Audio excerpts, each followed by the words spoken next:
Welcome, I'm so glad you could join me today. My name's Gail, I'm a speech pathologist and communication strategist with RaisingNonverbalChildren.com. And today I'd like to talk to you about using iPads for communication.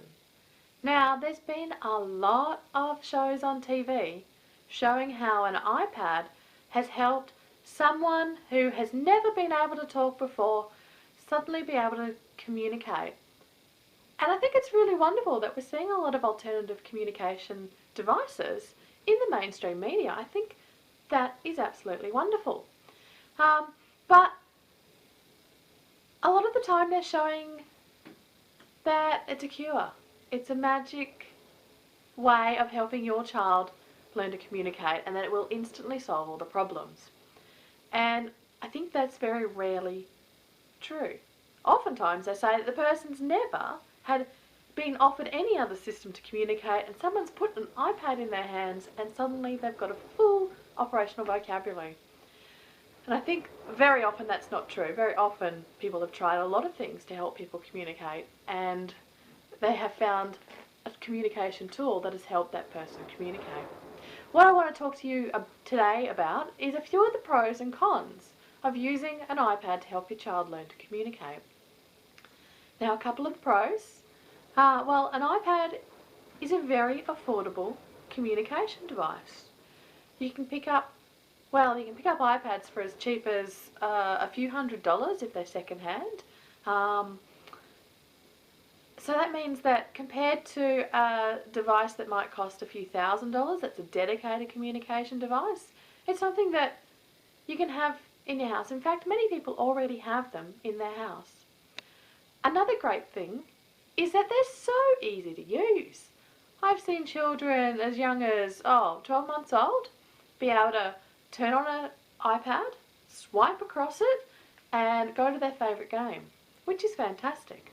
I've also seen older people who've never been able to use a computer and have been quite scared of them, again be able to successfully use an iPad. So they're a universal design type system that a lot of people can use.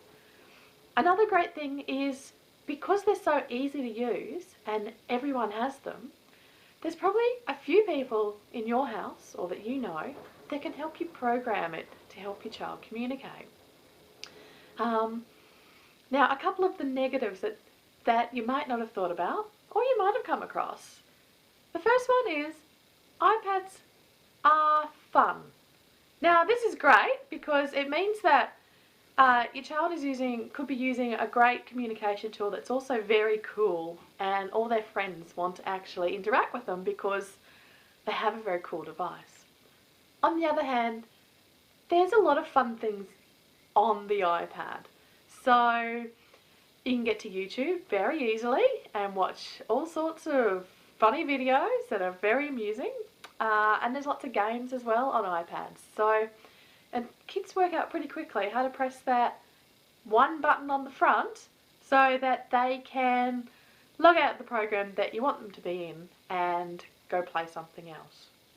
Now, in the latest release of the operating system of the iPads, the newest iPads, you can actually lock someone into the program so they can't, so pressing the home screen button won't take them out of them, which is great news. And I think you can get also little rubber caps that go over them. So that's one solution.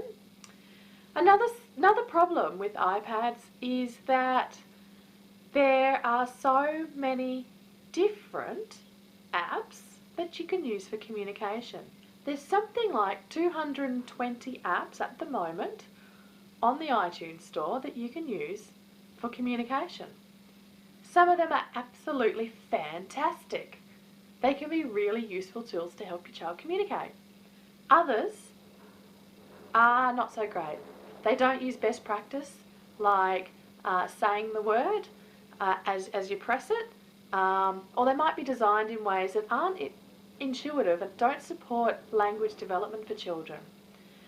So I really recommend, even if you're thinking about getting an iPad, that you have a speech pathologist help you choose which things are going to work best for your child and help you with some of the tips and tricks that can make using an iPad for communication more successful. I'd like to know what your experience of iPads has been. Have you thought about using an iPad for communication? Have you tried an iPad? Did it work with your child?